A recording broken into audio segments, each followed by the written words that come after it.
Hello kids, हम लोग कक्षा 11वीं एनसीईआरटी रसायन विज्ञान का 8वां चैप्टर पढ़ रहे हैं, अपचयोपचय अभिक्रियाएं। इसके पिछले तीसरे वीडियो में मैंने आपको योग और अपघटन अभिक्रियाएं बताई हैं। अब हम इसको आगे बढ़ा रहे हैं, असमानुपातन अभिक्रियाएं। तो ये ऐसी अभिक्रियाएं हैं जिसमें कोई तत्व एक ही साथ ऑक्सीकरण और अपचयित, ऑक्सीकृत और अपचयित दोनों अवस्थाओं में मिलता हो, ऐसी अभिक्रियाएं असमानुपातन अभिक्रियाएं कहलाती हैं। अभी हम इसके एग्जांपल देखेंगे तो आपको समझ में आएंगे। असमानुपातन अभिक्रियाएं विशेष प्रकार की अपचयोपचय अभिक्रियाएं हैं। इन अभिक्रियाओं में तत्व की एक ऑक्सीकरण अवस्था एक साथ ऑक्सीकृत तथा अपचयित होती है। देखिए यहां पर आप समझिए, H2O2 ये है हाइड्रोजन पेरोक्साइड, ये ब्रेक होता है, अपघटित होता है और जल यानी H2O और O2 बनाता है। अब यहां पर देखिए ऑक्सीजन को देखिए, ऑक्सीजन यहां पर -1 ऑक्सीकरण अवस्था में है। अब ये घटेगा तो -2 हो जाएगा, बढ़ेगा तो 0 हो जाएगा, एक एक घटेगा बढ़ेगा। तो इसमें से घटेगा तो -2 हो जाएगा यानी कि अपचयित हुआ, और बढ़ेगा तो 0 हो जाएगा मतलब ऑक्सीकृत होगा। मतलब ऐसी अभिक्रिया जिसमें कोई तत्व ऑक्सीकृत भी होता है और अपचयित भी होता है, तो फिर हम उसे असमानुपातन अभिक्रिया कहते हैं। इन अभिक्रियाओं में सक्रिय पदार्थ का एक तत्व कम से कम 3 ऑक्सीकरण अवस्थाएं प्राप्त कर सकता है। वहां पर तो हमने दो देखा है, तीसरा भी हो सकता है। क्रियाशील पदार्थ में यह तत्व माध्यमिक ऑक्सीकरण अवस्था में होता है तथा रासायनिक परिवर्तन में उस तत्व की उच्चतर तथा निम्नतर ऑक्सीकरण अवस्थाएं प्राप्त होती हैं। मतलब उससे ज्यादा उससे कम। जैसे भी ऑक्सीजन का देखा कि -1 से कम होकर -2 और बढ़ करके 0 हो जाता है। हाइड्रोजन पेरोक्साइड का अपघटन एक परिचित उदाहरण है जहां ऑक्सीजन तत्व का असमानुपातन होता है। तो यह मैंने आपको एग्जांपल बताया। अगला एग्जांपल आप यहां पर देख सकते हैं कि फास्फोरस OH आयन से क्रिया करता है, यानी कि क्षारीय माध्यम में जल के साथ क्रिया करता है। ठीक है, ये जल के साथ क्रिया कर रहा है क्षारीय माध्यम में। तो यहां पर PH3 यानी कि फास्फिन गैस बन रहा है, फास्फिन गैस बन रहा है, और H2PO2 ये एक एसिड बन रहा है। ठीक है, अब यहां पर ध्यान से देखिए कि फास्फोरस का यहां पर क्या हो रहा है, ये 0 ऑक्सीकरण अवस्था में है। ठीक है, और यहां पर आप देखिए कि ये -3 ऑक्सीकरण अवस्था में भी आया और यहां पर +1 ऑक्सीकरण अवस्था में भी आया। मतलब कि इसका यहां पर ऑक्सीकरण भी हो रहा है और अपचयन भी हो रहा है। इस दृष्टि से आप देखेंगे तो ये अपचयित हो गया, इस दृष्टि से देखेंगे तो ये ऑक्सीकृत हो गया।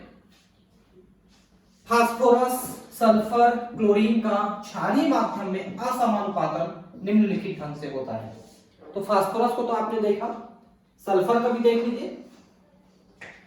सल्फर जो है क्षारीय माध्यम में क्रिया करता है, ये क्षारीय माध्यम है। तो यहां पर 0 अवस्था से यहां पर आप देख सकते हैं -2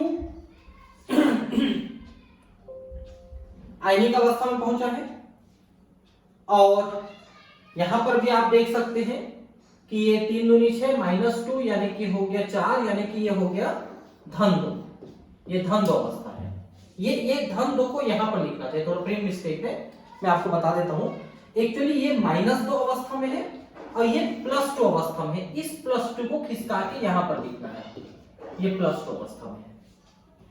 ठीक है, तो सल्फर जो है 0 से -2 और +2 दोनों अवस्थाओं में गया। क्लोरीन को आप देखिए, क्लोरीन जो है रिएक्ट किया है तो यहां पर आप देखिए कि -1 अवस्था, सॉरी +1 अवस्था में आया है और यहां पर -1 आया है। तो 0 से -1 भी गया, +1 भी गया। मतलब यहां पर ऑक्सीकरण और अपचयन दोनों को, जहां पर प्लस बढ़ता है तो ऑक्सीकरण होता है, जहां पर माइनस बढ़ता है वहां पर अपचयन होता है। तो ये जो अभिक्रियाएं हैं 4.8 तक जो है 8.48 तक घरेलू विरंजक के उत्पाद को दर्शाता है। देखिए घरेलू विरंजक क्या होता है, जिसको हम ब्लीचिंग कहते हैं, ब्लीचिंग पाउडर। आप घरों में ब्लीचिंग पाउडर का इस्तेमाल करते हो, कहीं पर साफ सफाई करने के लिए, पानी को साफ करने के लिए भी करते हो, तो ब्लीचिंग पाउडर है। तो इस तरह से क्लोरीन का उपयोग करके हम क्लोराइड आयन पैदा करते हैं, क्लोरीन पैदा करते हैं। इससे ये जो इसका अपोजिट रिएक्शन चलेगा तो ये क्लोरीन पैदा होगा। यही क्लोरीन जो है विरंजन का काम करता है। अभिक्रिया में बनने वाला हाइपोक्लोराइट आयन रंगीन धब्बों को ऑक्सीकृत करके रंगहीन यौगिक बनाता है। यह रिएक्शन अगर इस तरफ चलता है तो यह हाइपोक्लोराइट आयन है, जो कि इसी ब्लीचिंग पाउडर में बनता है, मतलब रहता है। ठीक है, यह रंगीन धब्बों को धब्बाहीन कर देता है, रंगहीन कर देता है। तो कपड़ों में जो धब्बे लग जाते हैं तो वहां पर आप लोग देखेंगे कि रिन वगैरह कंपनी का, कई कंपनी का ऐसे ब्लीचिंग आता है, ऐसे मतलब लिक्विड के रूप में आता है। उसको लिक्विड को निकाल के धब्बे वाले जगह में ऐसे रगड़ना पड़ता है और थोड़ा देर छोड़ना पड़ता है, और धो देंगे तो फिर वो साफ हो जाता है, धब्बा निकल जाता है। एक बार मैंने भी इसका प्रयोग किया है, वैसे ज्यादा तो जरूरत नहीं पड़ी।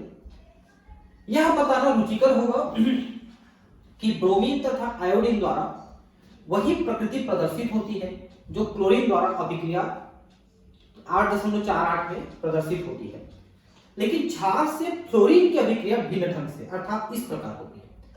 तो देखिए क्लोरीन, ब्रोमीन और आयोडीन तो लगभग ऐसे ही क्रियाएं करते हैं, लेकिन फ्लोरीन कुछ अलग तरीके से क्रिया करता है। और यहां पर आप देख सकते हैं कि फ्लोरीन जो है हाइपोफ्लोरेट आयन, जैसे क्लोरेट आयन बना था वैसा नहीं बनाता है, बल्कि यहां पर OF2 बनाता है।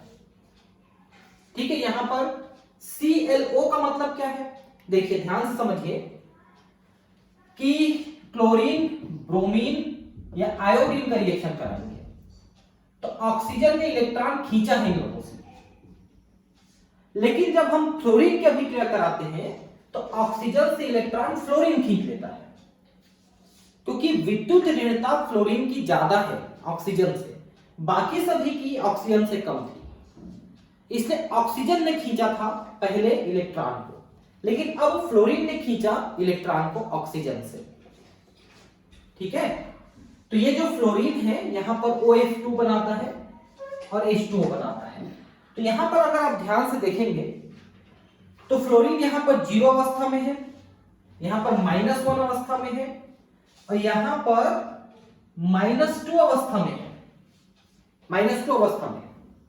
इसलिए ये असमानुपातन अभिक्रिया नहीं है, क्योंकि दोनों में अपचयित हुआ है, दोनों कंडीशन में अपचयित हुआ है, इसलिए असमानुपातन अभिक्रिया नहीं है क्लोरीन का।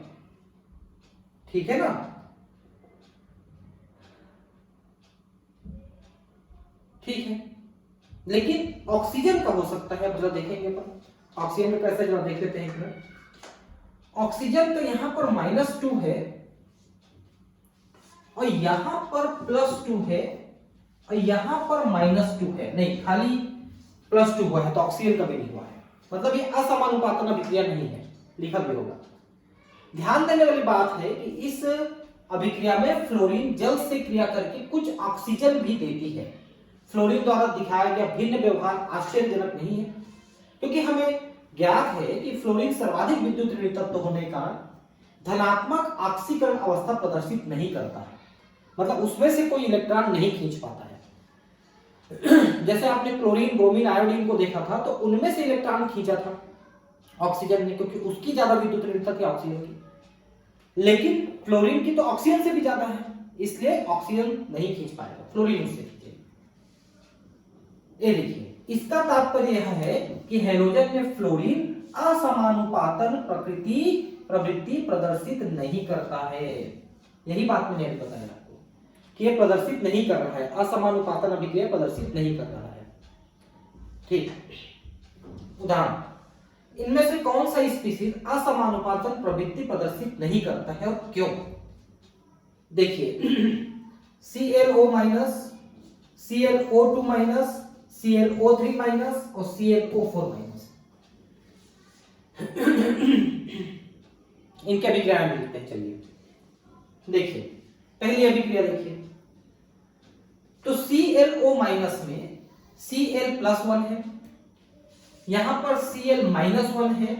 और ये अभिक्रिया देखिए, अभिक्रिया को पहले आपको लिखना चाहिए। तो ClO माइनस जो है अभिक्रिया करके तीन अणु है इसके, ये 2 क्लोरीन बनाता है और ClO3 बनाता है।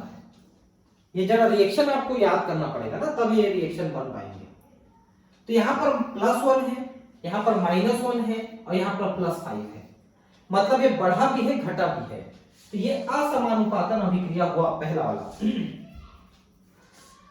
दूसरा वाला क्या होगा कि ये 6 अणु उपयोग हो रहे हैं ClO2 के, एक Cl बन रहा है और 2 ClO3 बन रहे हैं। ठीक है, तो यहां पर भी +3 से -1 और +5 किया है, यानी ये भी असमानुपातन अभिक्रिया है। तीसरा वाला ClO3, इसके 4 अणु उपयोग हो रहे हैं, Cl- और ClO4 के 3 अणु।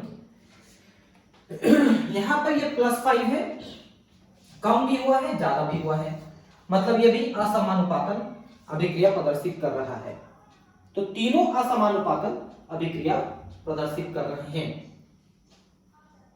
लेकिन पहला वाला क्या लिखा है, क्लोरीन के उपरोक्त ऑक्सीजन आयनों में ClO4, हाँ ClO4 एक और था ना यहाँ पर ClO4, हाँ ये इसका रिएक्शन हमने नहीं लिखा। तो ClO4 अभिक्रिया प्रदर्शित नहीं करता, बाकी तीनों अभिक्रिया प्रदर्शित कर रहे हैं। इन तीनों को हमने यहां पर लिख भी दिया है। ठीक है, इसमें ऑक्सो एनायनों में क्लोरीन अपनी उत्तर ऑक्सीकरण अवस्था +7 उपस्थित है ClO4 में।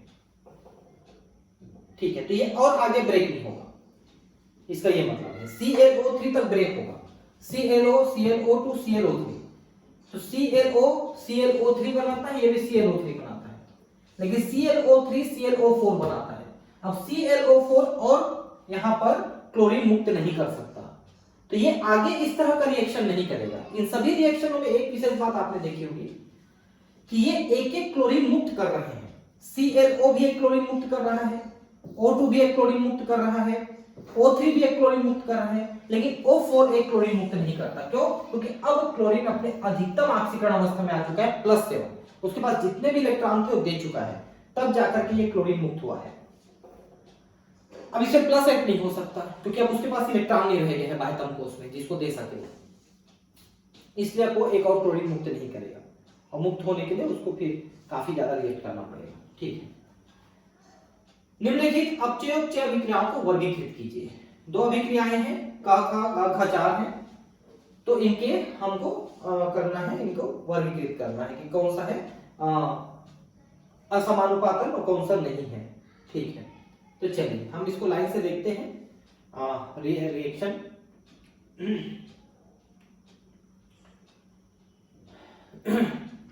तो पहला देखिए, असमानुपातन, संयोजन यानी योग अभिक्रिया, विघटन अभिक्रिया क्या है, उनके आधार पर करना है सब किस्म से।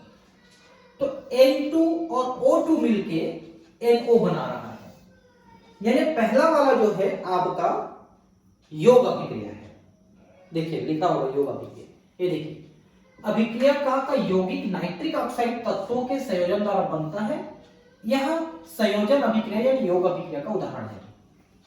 ठीक है, अब दूसरा देखिए कि लेड नाइट्रेट सॉलिड अवस्था में है, ये टूट करके लेड ऑक्साइड, नाइट्रोजन डाइऑक्साइड और यानी नाइट्रिक ऑक्साइड और यानी O2, ये 3 चीजों में ये विघटित हुआ है, इसलिए ये विघटन अभिक्रिया है। ठीक है, विघटन अभिक्रिया है। ये देखिए लेड नाइट्रेट 3 भागों में विघटित हुआ है, इसलिए अभिक्रिया अपघटन अभिक्रिया की श्रेणी में आता है। ठीक है, अब देखिए यहां पर कि सोडियम हाइड्राइड जब H2O के साथ रिएक्ट करता है तो सोडियम हाइड्रोक्साइड बनता है और हाइड्रोजन गैस निकल रही है, यानी विस्थापित हो रही है। तो ये एक प्रकार से विस्थापन अभिक्रिया हुआ। विस्थापन अभिक्रिया देखिए, तीसरे अभिक्रिया में जल में उपस्थित हाइड्रोजन का विस्थापन हाइड्राइड आयन द्वारा होने के कारण से डाइहाइड्रोजन गैस बनती है, इसलिए इसे विस्थापन अभिक्रिया कहते हैं। ठीक है, अब चौथा वाला देखिए कि यहां पर नाइट्रोजन की क्या क्या अवस्था है, इसको देखिए। यहां पर नाइट्रोजन जो है +4 अवस्था में है। ठीक है, यहां पर भी नाइट्रोजन जो है 2 2 ने 4 3 +3 अवस्था में है, क्योंकि एक अलग से इलेक्ट्रॉन मिला है इसको, तो 4 की जगह 3 आ गया। और ये हो गया 3 दूनी 6 में 1 गया 5, तो ये धन 5 ऑक्सीकरण अवस्था में है। ठीक है, तो धन 4 से एक कम हुआ और एक बढ़ा, यानी ऑक्सीकृत अपचयित दोनों हुआ, तो ये असमानुपातन अभिक्रिया का उदाहरण है। ये देखिए, अभिक्रिया में NO2 धन 4 अवस्था का NO2 माइनस यानी धन 3 अवस्था और NO3 धन 5 अवस्था में असमानुपातन होता है, यानी अपचयन भी हो रहा है और ऑक्सीकरण भी हो रहा है, इसलिए ये असमानुपातन अपचयोपचय अभिक्रिया है। असमानुपातन अभिक्रिया है। ठीक है, असमानुपातन अभिक्रिया बहुत बढ़िया क्वेश्चन है। थोड़ा धीरे धीरे समझने से हमको समझ में आ जाता है, हमने तो आंसर तो दिया ही हुआ है, कोई दिक्कत नहीं। निम्नलिखित अभिक्रियाएं अलग ढंग से क्यों होती हैं? लेड ऑक्साइड HCl से रिएक्ट करके लेड क्लोराइड क्लोरीन H2O, और लेड ऑक्साइड HNO3 से रिएक्ट करके लेड नाइट्रेट लेड ऑक्साइड और H2O, तो दोनों अलग ढंग से क्यों हो रहे हैं? देखिए, तो वास्तव में ये जो ट्राइलेड टेट्राऑक्साइड है, ये 2 अणुओं के मिलने से बना है। इसमें PbO के 2 अणु और PbO2 के 1 अणु, इसका मिलाप हुआ तो Pb3O4 बना है।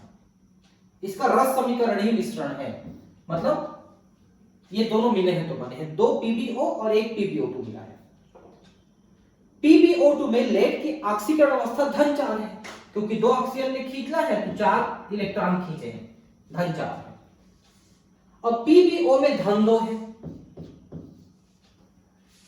ठीक है, PbO2 धन 4 PbO धन 2, तो PbO2 इस प्रकार ऑक्सीडेट ऑक्सीकरण के रूप में की भांति अभिक्रिया कर सकता है, इसलिए HCl के क्लोराइड आयन को क्लोरीन में ऑक्सीकृत कर सकता है। हमें यह भी ध्यान रखना चाहिए कि PbO एक क्षारीय ऑक्साइड है, इसलिए अभिक्रिया इस टाइप से चल रही है, 2 भागों में विभक्त हो जाएगी। पहले आप देखिए कि Pb3O4 HCl PbCl2 Cl2 H2O, ये अभिक्रिया को हम 2 भाग में बांट सकते हैं। क्या क्या भाग में बांट सकते हैं? एक भाग में हम PbO की अभिक्रिया दिखा देते हैं और दूसरे भाग में PbO2 की अभिक्रिया दिखा देते हैं। ठीक है, तो 2 भागों में बांट कर अभिक्रिया दिखा रहे हैं। देखिए, PbO जो है HCl से रिएक्ट करके PbCl2 और H2O बना रहा है। यहां पर अब देखिए कि PbO2 ये भी HCl से अभिक्रिया करके PbCl2 बना रहा है, लेकिन Cl2 अलग से बना रहा है और H2O बना रहा है। तो पहला रिएक्शन जो है ये अम्ल क्षार अभिक्रिया है और दूसरा अपचयोपचय अभिक्रिया है। ठीक है ना, HCl से 2 अलग अलग भाग में रिएक्ट किया है हमने। ठीक है, अब हम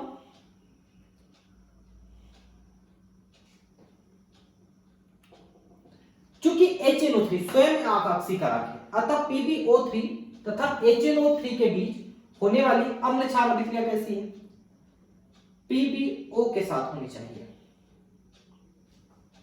एक मिनट है ना, PbO है, वो PbO3 लिख दिया है, PbO। ये देखिए PbO का, यह यहां पर PbO है, PbO का HNO3 के साथ रिएक्शन करेंगे तो PbNO3 ट्वाइस प्लस 2H2O यानी लेड नाइट्रेट बन रहा है। इस अभिक्रिया में PbO2 की HNO3 के प्रति निष्क्रियता HCl से होने वाली अभिक्रिया से अलग होती है। अब ध्यान यहां पर यह देना है, देखिए इन दोनों अभिक्रियाओं में हमने Pb3O4 Pb3O4 लिया है, HCl से और HNO3 से रिएक्ट कर रहे हैं। अब ध्यान देने वाली बात यह है कि Pb3O4 में से PbO और PbO2 दो भाग से बना हुआ है Pb3O4, ये दोनों चीजें HCl से तो रिएक्ट करती हैं और कुछ ना कुछ प्रोडक्ट बनाती हैं, लेकिन जब HNO3 से रिएक्ट कराते हैं तो सिर्फ PbO रिएक्ट करता है, PbO2 रिएक्ट नहीं करता है, इसलिए दूसरा प्रोडक्ट वहां पर नहीं बनता है। पहला प्रोडक्ट तो लेड नाइट्रेट बन जाता है, लेकिन दूसरा प्रोडक्ट जो है जैसे यहाँ पर क्लोरीन अलग से बना है वैसा नहीं बनता है।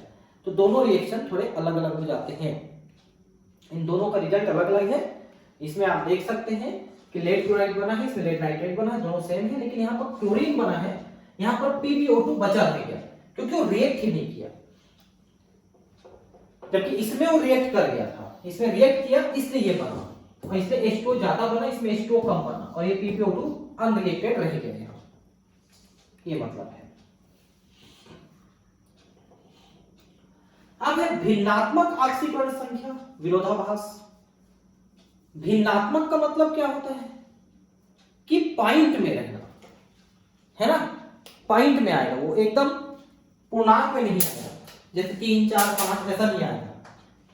जैसे मान लो यहाँ पर 4/3 है, तो भिन्न में आया ना 4/3, है ना, या 16/3 ऐसा है, तो ये पूर्णांक में नहीं आएगा, भिन्नांक में आएगा।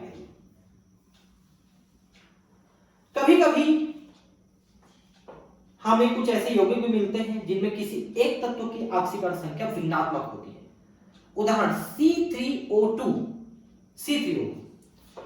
अब यहां पर देखिए कि O2 का मतलब है -4 हो गया, ये है ना -4, और ये C3 है, C3, तो अब C3 में +4/3 हो जाएगा, ये देखिए 4/3, ये आगे 4/3। वैसी Br3O4, तो ये -16 हो गया, तो ये 16/3 हो जाएगा ये, क्योंकि ये 3 में बटा है, 16 है ना, तो 16/3 आ रहा है।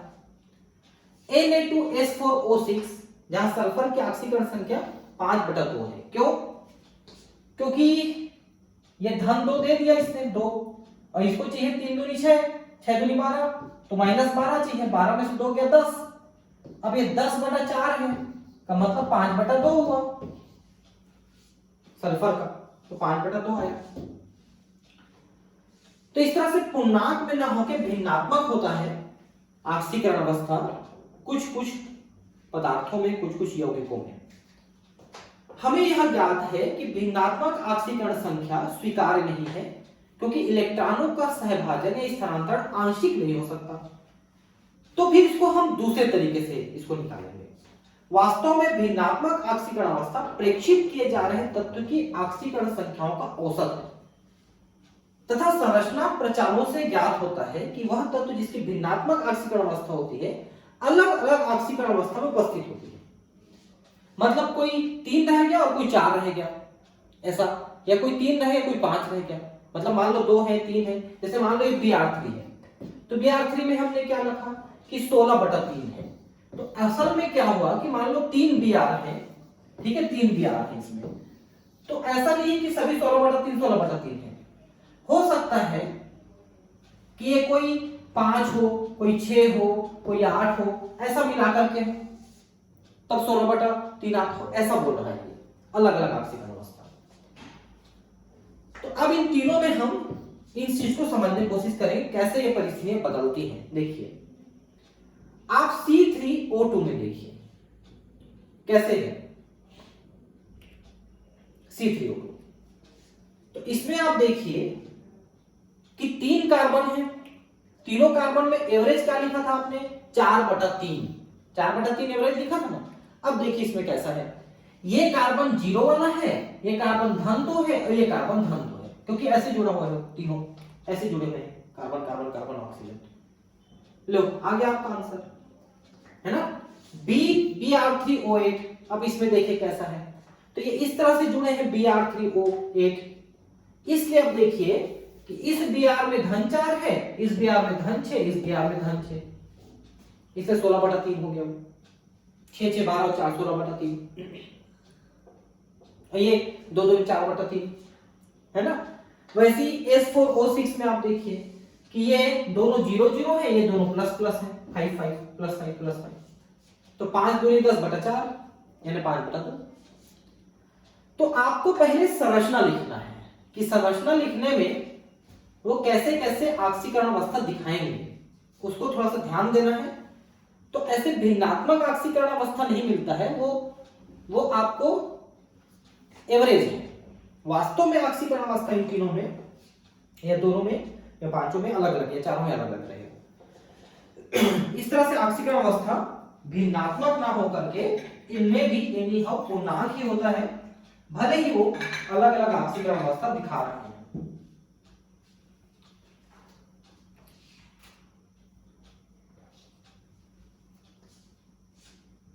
अब इसमें आप देखिए प्रत्येक स्पीशीज के तारांतिक परमाणु उसी तत्व के अन्य परमाणु से अलग ऑक्सीकरण अवस्था दर्शा रहे हैं। देख लीजिए, ये अलग दिखा रहा है, 0 है, ये अलग है 4 है, ये दोनों अलग है 0 0 है, जबकि बाकी को आप देखिए दोनों धन 2 है, धन 6 है, धन 5 है, तो अलग अलग दिखा रहा है। इससे यह प्रतीत होता है कि C3O2 में 2 कार्बन परमाणु धन 2 ऑक्सीकरण अवस्था में और तीसरा शून्य में है, और इसकी औसत संख्या 4/3 है। वास्तव में किनारे वाले दोनों कार्बन की ऑक्सीकरण संख्या धन 2, बीच वाले शून्य हो। इसी प्रकार Br3O8 में हमने देखा, और उसी तरह से हमने S4O6 में भी हमने सब चीज देख लिया है। आपको वहां पर मैंने समझा दिया है, इसलिए उसमें जो लिखा है उसको आपको पढ़ना है। इस प्रकार निष्कर्ष निकालते हैं कि भिन्नात्मक ऑक्सीकरण अवस्था को हमें सावधानी से रहना चाहिए तथा वास्तविक ऑक्सीकरण संख्या उसकी संरचना से प्रदर्शित हो सकती है। इसके अतिरिक्त जब भी हमें किसी विशेष तत्व की भिन्नात्मक ऑक्सीकरण अवस्था मिलती है तो हमें समझ लेना चाहिए कि यह केवल औसत ऑक्सीकरण अवस्था है। वास्तव में इस स्पीशीज विशेष में एक से अधिक पूर्णांक ऑक्सीकरण अवस्थाएं हैं जो केवल संरचना द्वारा दिखाई जा सकती है। इसी तरह से Fe3O4, Mn3O4, Pb3O4 ऐसी ही है, जिनमें प्रत्येक धातु की भिन्नात्मक ऑक्सीकरण अवस्था होती है। और जैसे देखिए O2 प्लस O2 माइनस, इनमें भी आप देखेंगे तो प्लस हाफ और माइनस हाफ है, तो इनमें भी उसी तरह से निकालना पड़ेगा। ठीक है, अब है अपचयोपचय अभिक्रियाओं का संतुलन। ठीक है, अभिक्रियाओं को हम किस तरह से संतुलित करेंगे इनको हमको देखना है। ठीक है, क्योंकि अभिक्रियाओं का संतुलन तो आप बहुत पहले से कक्षा 9वीं से पढ़ते आ रहे हो कि अभिक्रियाएं कैसे संतुलित की जाती हैं, दोनों तरफ बराबर कैसे लिखी जाती हैं। तो अब हम उसको इलेक्ट्रॉन लेने देने के आधार पे उसको हम संतुलित करेंगे। अपचयोपचय अभिक्रियाओं के संतुलन के लिए 2 विधियों का प्रयोग होता है। इनमें से एक विधि अपचायक की ऑक्सीकरण संख्या में परिवर्तन पर आधारित है। अपचायक की ऑक्सीकरण संख्या में परिवर्तन, अपचायक कौन होता है? जो इलेक्ट्रॉन देता है, मतलब खुद ऑक्सीकृत होता है, मतलब उसकी ऑक्सीकरण अवस्था बढ़ेगी।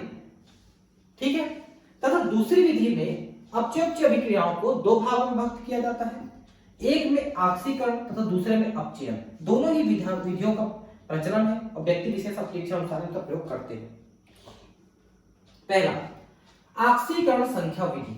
ऑक्सीकरण संख्या कम ज्यादा होते हैं, उनको देखते हुए हमको इनका वो करना है, संतुलन करना है। अन्य अभिक्रियाओं की भांति ऑक्सीकरण अपचयन अभिक्रियाओं के लिए भी क्रिया में भाग लेने वाले पदार्थों तथा बनने वाले उत्पादों के सूत्र ज्ञात होने चाहिए। इन पदों द्वारा ऑक्सीकरण संख्या विधि को हम प्रदर्शित कर सकते हैं। पहला पद, सभी अभिकारकों तथा उत्पादों के सही सूत्र लिखिए। भाई आपको रिएक्शन तो लिखने आना चाहिए, रिएक्शन नहीं लिख पाएंगे तो कैसे बनेगा? तो कम से कम पदार्थों के सही सूत्र लिखिए कि इधर क्या क्या रिएक्ट कर रहे हैं, उधर क्या क्या बढ़ रहे हैं। संख्या भले ही आप बाद में मैनेज करेंगे, उसी को तो हम संतुलित करेंगे संख्या लिख करके, लेकिन कम से कम सूत्र तो आप लिखेंगे कि लेड सल्फेट का सूत्र क्या होता है, H2SO मतलब सल्फ्यूरिक एसिड का सूत्र क्या होता है, ऐसा आपको मालूम तो होना चाहिए ना कि क्या प्रोडक्ट बनेगा ऐसा। अभिक्रिया के सभी तत्वों के परमाणुओं को लिखकर उन परमाणुओं को पहचानिए जिनके ऑक्सीकरण संख्या में परिवर्तन हो रहा है। भाई इधर जो अभिकारक है, उधर जो उत्पाद है, उनमें किसके ऑक्सीकरण संख्या में परिवर्तन हो रहा है उसको भी आपको देखना है। प्रत्येक परमाणु तथा पूरे अणु आयन की ऑक्सीकरण अवस्था में वृद्धि या ह्रास की गणना करना पड़ेगा। अभी आपने एक एक परमाणु का देखा, अब पूरे अणु का देखेंगे। यदि इनमें समानता ना हो तो उपयुक्त संख्या से गुणा कीजिए ताकि ये समान हो जाए, मतलब आगे पीछे को आपको संख्या के साथ गुणा करना है। यदि आपको लगे कि दो पदार्थ अपचयित हो रहे हैं तथा दूसरा कोई ऑक्सीकृत नहीं हो रहा है या विलोमता हो रहा है तो समझिए कुछ न कुछ गड़बड़ है, क्योंकि अभिक्रिया में ऑक्सीकरण और अपचयन दोनों आपको दिखाना है। अगर आपको लग रहा है केवल ऑक्सीकरण हो रहा है या केवल अपचयन हो रहा है तो आपका सूत्र गलत हो गया। या तो अभिकारकों तथा उत्पादों के सूत्र में त्रुटि है या ऑक्सीकरण संख्या ठीक प्रकार से नहीं लिखी गई है।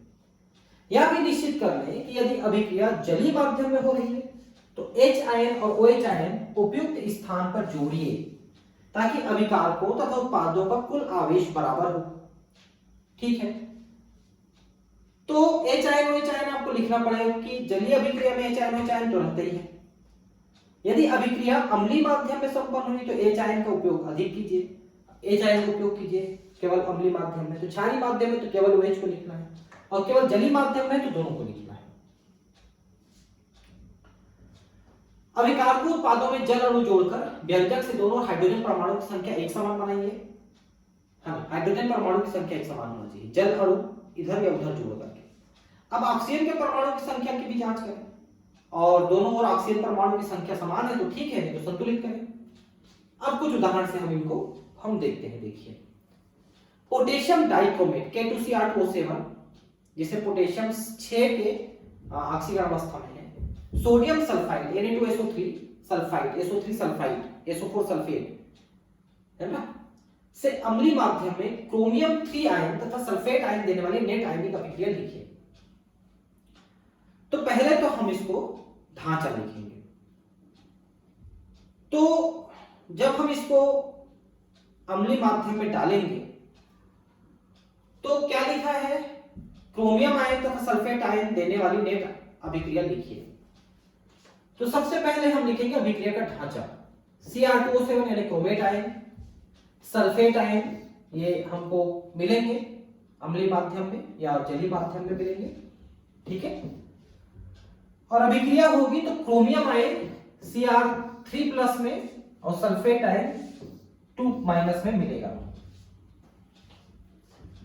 अब इसमें आप देखिए कि दोनों तरफ हमको क्रोमियम और सल्फर की ऑक्सीकरण संख्या लिखनी है। तो यहां पर 7 दूनी 14 में 2 गया 12 और 12 ये है तो +6 हुआ। ये देखिए +6 है, ये आ गया +6। ठीक है, SO3 में 3 दूनी 6 में 2 गया 4 तो ये -4 आ गया। ये देखिए -4 आ गया। यहां पर -3 है और यहां पर 4 दूनी 8 में 2 गया 6 तो -6 आया। यहां पर आ गया, ऑक्सीकरण संख्या आ गई। ठीक है, अब यह इस बात का सूचक है कि डाइक्रोमेट आयन ऑक्सीकारक तथा सल्फाइड आयन अपचायक है। ये देखिए, जो क्रोमियम है ये -6 से -3 में उतरा है, मतलब इलेक्ट्रॉन लिया है। इलेक्ट्रॉन लिया मतलब खुद अपचयित हो तो सामने वाले को ऑक्सीकृत किया, इसलिए वो ऑक्सीकारक हुआ। और सल्फर -4 से -6 में गया, मतलब इलेक्ट्रॉन दिया का मतलब है खुद ऑक्सीकृत हो और सामने वाले को अपचयित किया। तो क्रोमियम जो है ऑक्सीकारक है और सल्फर जो है अपचायक है, क्योंकि ये अपचयित होकर सामने वाले को ऑक्सीकृत किया इसलिए ये ऑक्सीकारक है। ये ऑक्सीकृत होकर सामने वाले को अपचयित किया इसलिए ये अपचायक है। खुद जो होता है विरुद्ध में उसके अपोजिट करता है। ऑक्सीकरण संख्याओं के वृद्धि और ह्रास की गणना किए तथा इसे एक समान बनाइए। ठीक है, तो यहां पर आप देखिए कि यहां पर -6 है और यहां पर -4 है, यहाँ पर -3 है, यहाँ पर -6 है, तो गड़बड़ हो गया। 6 और 4 10 हो रहा है, वहां पर 9 हो रहा है।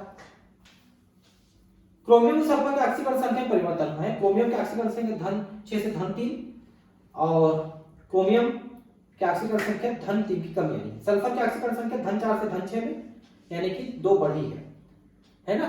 तो वृद्धि और कमी बराबर नहीं है, इसलिए क्रोमियम के समूह 2 लिखना पड़ेगा हमको उधर, ठीक है। और सल्फर के सामने 3 लिखना पड़ेगा। तो अब देखिए सही आ जाएगा, ठीक है। अब गिन लीजिए, तो अब एग्जैक्टली करेक्ट आएगा। देखिए कितना हुआ, ये 6 है, ठीक है, और ये 4 के 12 है, 12 और 6 18 हुआ। यहां पर 3 दूनी 6 हुआ और ये 6 3 18 हुआ, हो गया, ठीक है। तो बराबर है। अब समीकरण के दोनों परमाणु की संख्या संतुलित कीजिए, इस प्रकार हमें प्राप्त होती है Cr2O7 थ्राइस SO3 और ट्वाइस Cr3 प्लस और थ्राइस SO4 2 माइनस। ये आपने लिख लिया। क्योंकि यह अभिक्रिया अम्लीय माध्यम में संपन्न हो रही है तथा दोनों ओर के आयनों का आवेश एक समान नहीं है, इसलिए बाईं ओर -8 प्लस जोड़िए, जिससे आयनिक आवेश एक समान हो जाए।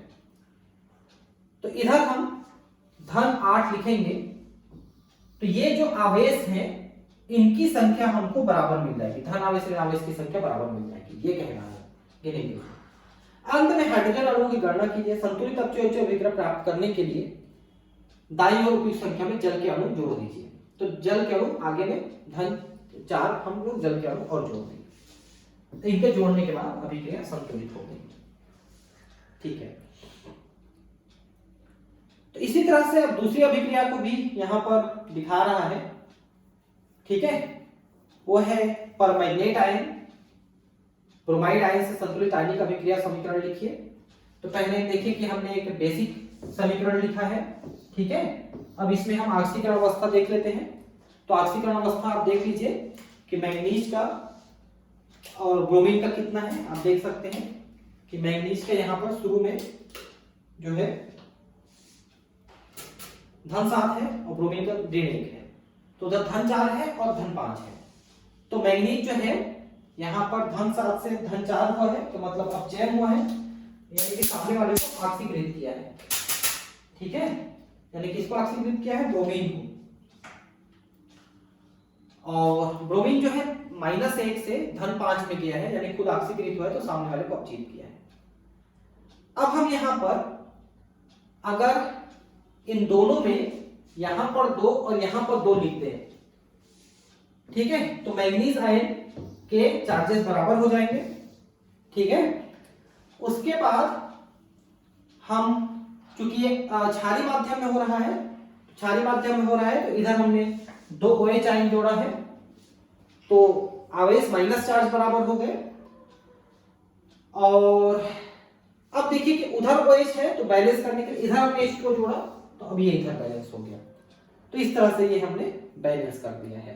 तो इसको आप पढ़िएगा, इस अभिक्रिया को मैंने बता दिया शॉर्ट में, पहले वाले अभिक्रिया को थोड़ा डिटेल बता दिया, उसको शॉर्ट में बता दिया, तो आपको समझ में आ गया होगा।